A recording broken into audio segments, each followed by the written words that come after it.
Hi everybody, my name's Naomi and I work for the Institute of Urban Ecology at Douglas College. And now that's kind of a funny job name. What does urban ecology mean? Well, the word urban means a place where people live, just like here where you live. And the word ecology is a type of science that looks at how all the living and non-living things in an area interact. And we call these areas ecosystems. So my job is really special because I get to come and work with people just like you and raise awareness about the nature in our cities. Take a moment now to pause the video and make a list or a drawing of all the things you share your urban ecosystem with.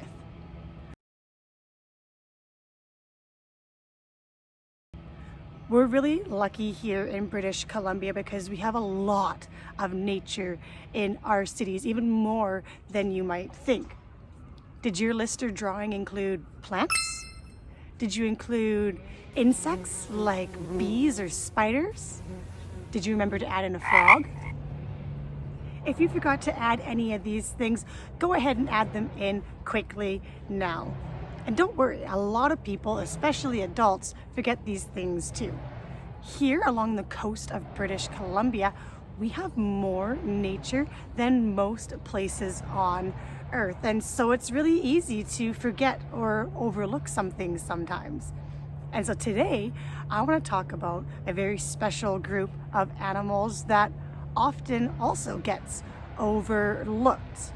They can be kind of small. They're really good at hiding and they can live under the water sometimes. Do you know which ones I'm thinking about?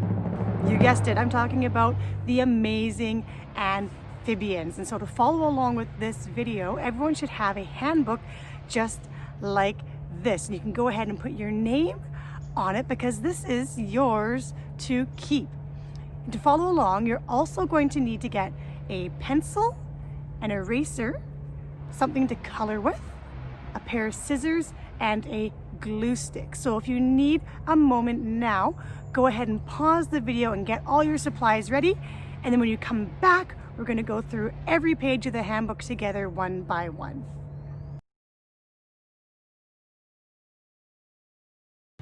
All right, is everybody ready? Teachers, feel free to hit pause at any time to allow your class more time to brainstorm and fill in their answers. Students, if you're working from home, I encourage you to do the same.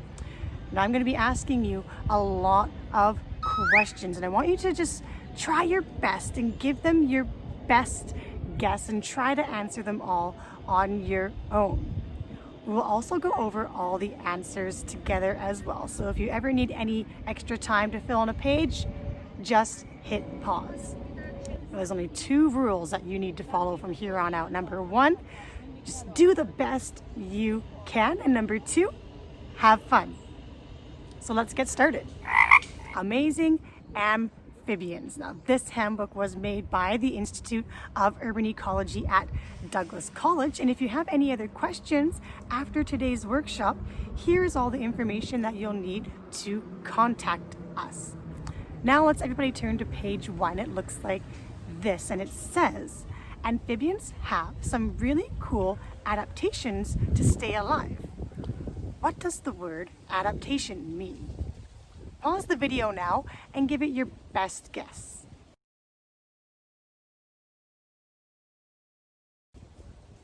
An adaptation is a change or something special that helps an animal to survive.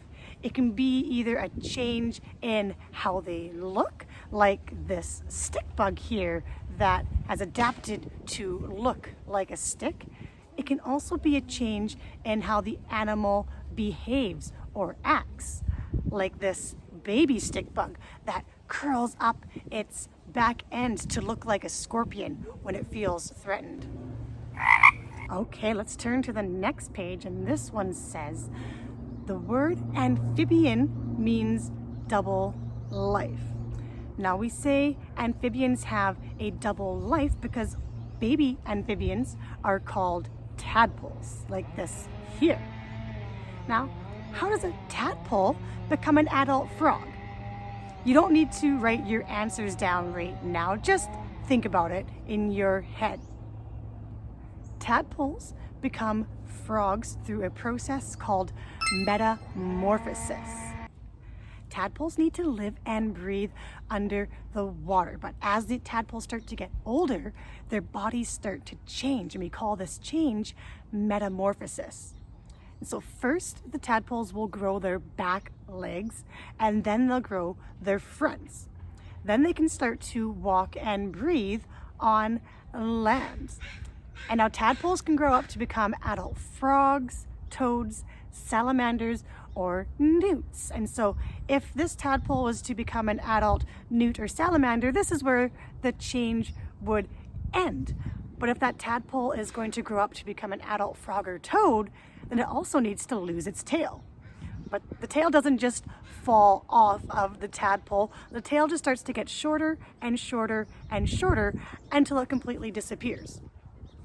Once the process of metamorphosis is complete, the new adult amphibians will start the cycle all over again. They'll lay their eggs, the eggs will hatch into tadpoles, and then those tadpoles will undergo metamorphosis to become just like their parents. Now on the next page, there is a worksheet for you to complete. Over on the left side here, we have the blank life cycle, and over on the right, I have all of the words and pictures that you need to complete the cycle on the other side. And so the first thing we're going to do is we're going to put the pictures and words into the correct order, and then if you have time, you can color them in now or maybe later. So step one is I want you to take your scissors and cut out all of the pictures and words from this page here. And step two, you're going to place the pictures in the correct order on the life cycle, but don't glue anything down just yet. Get an adult to double check your work, or just wait a second here and I will show you the answer key. Once you have the pictures in the correct order, try to match up the words with the correct picture as well. So take a moment now to cut out your pieces and place them in order, but again, don't glue anything down until we come back and show you the answers.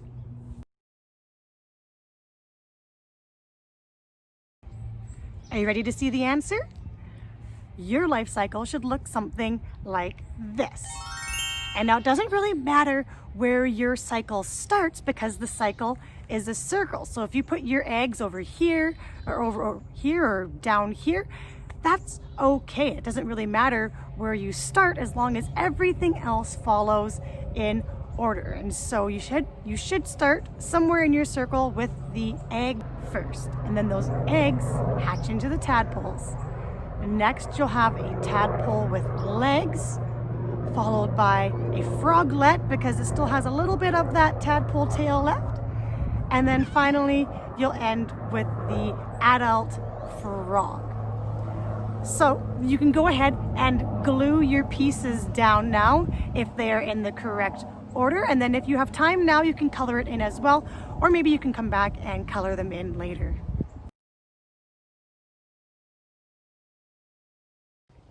Let's turn to the next page where you'll see a picture of an adult salamander, an adult newt, an adult frog, and an adult toad. And on top it says, amphibians have very special skin, not scales.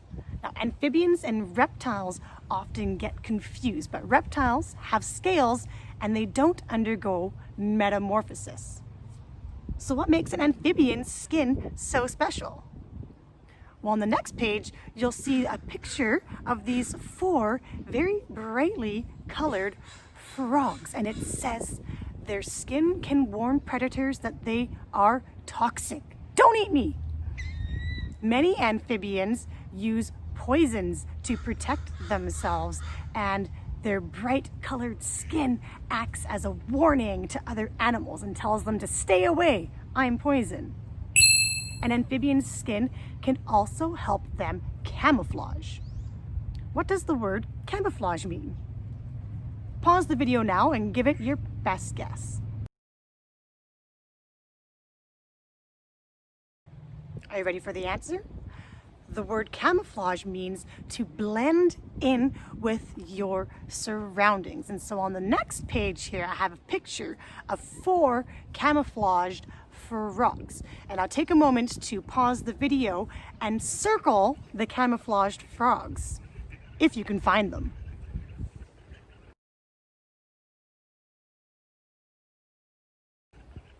Are you ready to see the answers?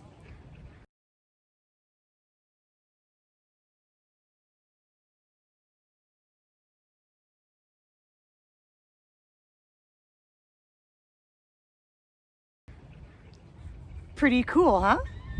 Now on the next page, we'll see another reason why amphibian skin is so special. And so this page says, amphibian skin is super, super thin.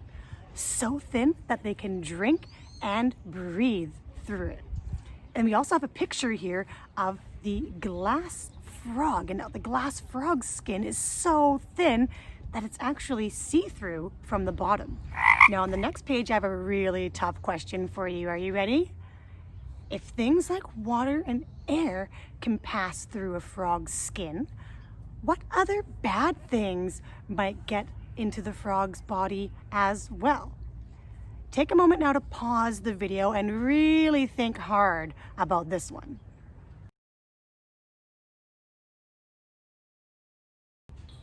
Are you ready for the answer?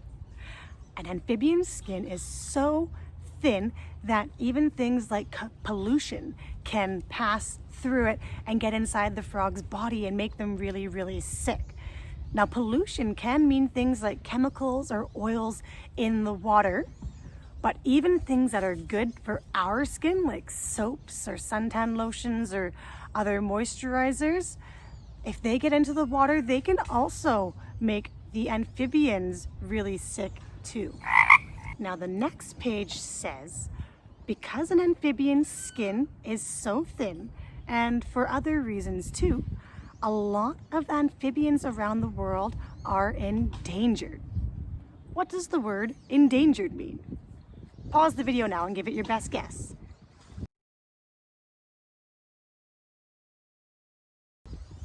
Are you ready for the answer? Endangered means that there aren't many left of that animal living on Earth anymore. And if we go over to the next page, it says, if people aren't careful now, many amphibians will become extinct. What does the word extinct mean? Pause the video and give it your best guess.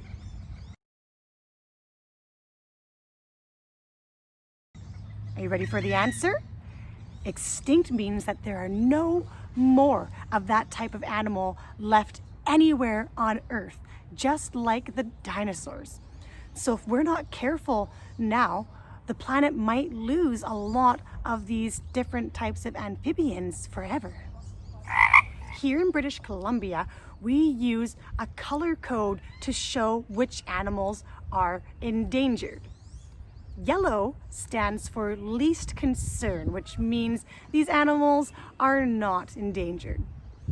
Blue stands for special concern, which means that these animals are in a little bit of trouble. And red stands for endangered or threatened, and that means that these are the animals that might go extinct next. Now on the next 6 pages, I have pictures of all the different amphibians that live here in British Columbia, and I've put them into their colored groups. So on this page here, it says, these BC frogs and toads are yellow listed. Color this box yellow. On the next page, it says, these BC frogs and toads are blue listed. Color this box blue. And then on this page, it says these BC frogs and toads are red listed. Color this box red. Then, you guessed it, the next 3 pages are exactly the same, but instead of toads and frogs, it's salamanders and newts. So here we have all the yellow listed salamanders and newts, blue listed salamanders and newts, and red listed salamanders and newts. So take some time now to pause the video and color in all the yellow, blue, and red boxes.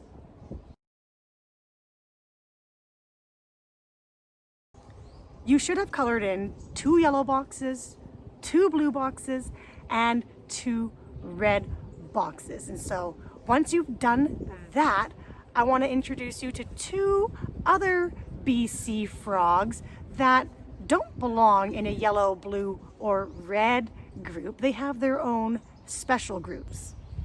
Let's turn to the next page, and it says, the green frog is an introduced species.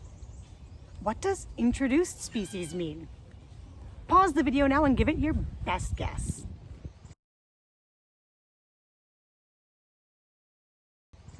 Are you ready for the answer? An introduced species is an animal that does not naturally belong here. It was brought over by people, either on purpose or sometimes by mistake. And now scientists believe the green frog was brought to British Columbia on purpose so that people could keep it as a pet. But sometimes our pets run away, and sometimes people get tired of looking after their pets and they think that it's okay to just let them go in the wild, but it's not. The same thing happened with some pet turtles, and now because of people, we have these green frogs living here in our urban ecosystems, even though they don't naturally belong. The last frog I'm going to introduce you to is on the next page here. It says, the bullfrog is an invasive species. What do you think invasive species means? Pause the video now and give it your best guess.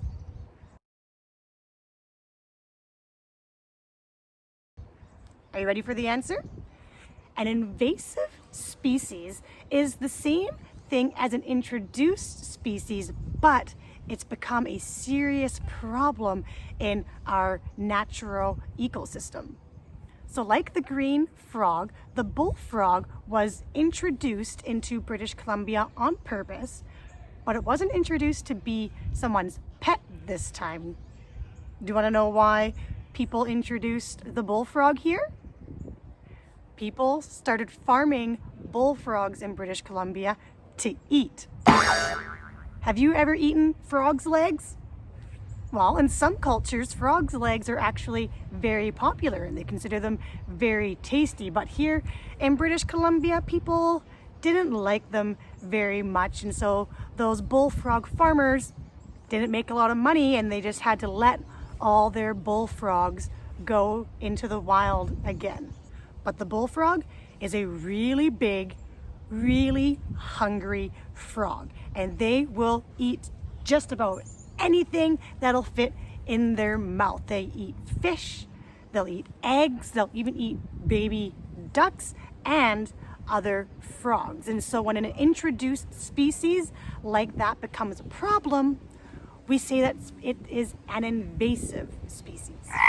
Now, before I go, I have 2 really big questions for you. Now, these are tricky questions and I want you to really take some time and think really, really hard about them. And you can look back through your handbook if you need to remember some things. You can even pause and rewind this video if you need a little reminder. But I want you to try to come up with at least one answer for these really tough questions. Are you ready? So question 1 says, I want you to think about your urban ecosystem. That's right here where you live. And I want you to list some reasons why you think so many BC amphibians are endangered. So pause the video now and take a few minutes to really think hard about this and come up with at least one answer.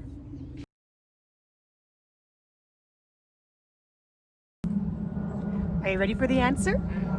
Amphibians in urban ecosystems are endangered for 3 main reasons. Number 1 is pollution. Remember we talked about how thin an amphibian's skin can be? Reason number 2 is because of invasive species like the bullfrog that is taking over their natural habitat and eating the native local frogs that belong there. Reason number 3 is because of habitat loss. And now, a habitat is the natural place where an animal lives. What kind of habitat does a frog live in? You guessed it, fresh water, ponds, and streams. But in an urban area like here where we live, a lot of those ponds and streams are being destroyed or damaged by the new roads and buildings that people keep building. Now, this last question is the most important question. And you all know so much about amphibians now. You're basically like amazing amphibian experts. And so I bet you're going to come up with some really cool ideas here. And for this question, there are no wrong or right answers. You are going to be the scientists now, and you are going to help save all these endangered amphibians. Are you ready for your final challenge? Here it is. What can you do to help protect the amphibians? I want you to write down all your ideas here on this page. And if you have a million amazing ideas, grab an extra piece of paper and write them all down. And if you can, I want you to share your ideas with the rest of your class, your friends or family, everyone you know, so that eventually everyone in your urban ecosystem is working together to help protect it. Thank you so much for coming to join me today and helping to protect our urban ecosystems. We'd love to see what solutions you came up with. And so ask your parents or teachers to send us some photos. You can find all their contact information on the back of the front page there or down below in our video description. And feel free to reach out anytime. We'd love to hear from you. Until next time, everybody, thank you again, and bye for now.